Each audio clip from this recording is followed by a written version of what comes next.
Hey, what's up? It's Rob with Nice Bushcraft. I posted on Instagram yesterday that I'd been working on a little Morse Kochanski 2kg survival bushpot. So here it is. It's the old Pathfinder bushpot. And I picked up this little manual also that Morse wrote, and it talks a lot about how to build his super shelter, which he was a big advocate for. Him being up in the boreal forests in northern Canada and Alberta, it was important to be able to stay warm and regulate your body temperature. Really, the main function of this bushpot is to keep your core temperature in a good level, and then also to maintain hydration. He felt that if you could maintain proper hydration and get adequate sleep, at least 4 hours a night, that was enough to be able to maintain motor function and keep your wits about you until you got rescued. So I'm going to turn it around here and show you what we got inside this little guy.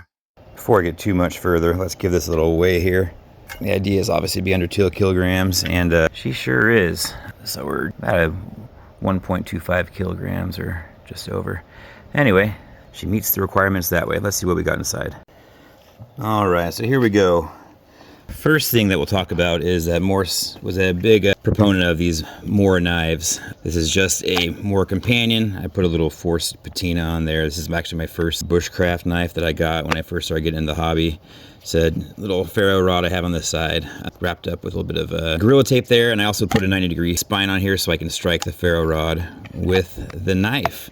Put a little hair tie on there to keep it locked in there, and then I got some paracord. Actually, this is some of that survivor cord, so it's got some of that tinder in there. It's got a little, along with the 7 strands, it's got the tinder, it's got a little cotton thread also, and some fishing line. So that would be around your neck. I don't know, I've never really been super into neck knives, but that's what he did. So the next thing would be the Bushpot itself, and this is a Pathfinder model. The story is that Morse Kochanski was given a bushpot by his buddy Roycroft, and it was big enough to hold 7 cups of water. It was pinched at right here for a little spout, and the lid would stay on. Those are the requirements. And so Dave Canterbury over at Pathfinder, he's got a pretty good little model here. It's got the butterfly handles on the back side, and then the lid stays on pretty good.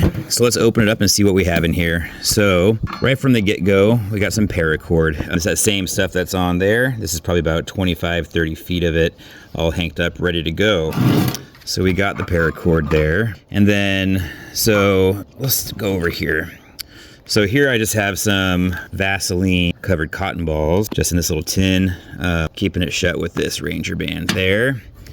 Got a candle. Morse says that 1 candle is the equivalent of 1 extra body in your super shelter. I've never tried it, so I would like to try to build this thing this year, and we'll see how that goes. Of course, we also have some duct tape in here. This is just Gorilla brand, the 1-inch duct tape. So we got that in there. Let's talk about the shelter. So we have 1 contractor bag here, which has lots of different uses.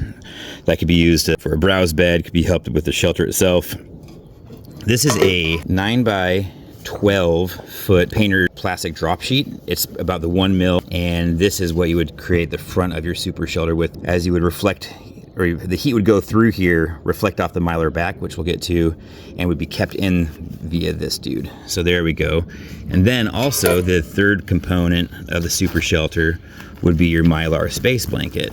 Morse was pretty funny. He said the 2 things that really put us forward into the space age would be the Mylar blankets and then he called the metal match, the ferrocerium rod. Those 2 things he was really keen on. But so these 3 things here, well, really these 2 things, and then using that little duct tape, we can get our shelter built using branches from nature.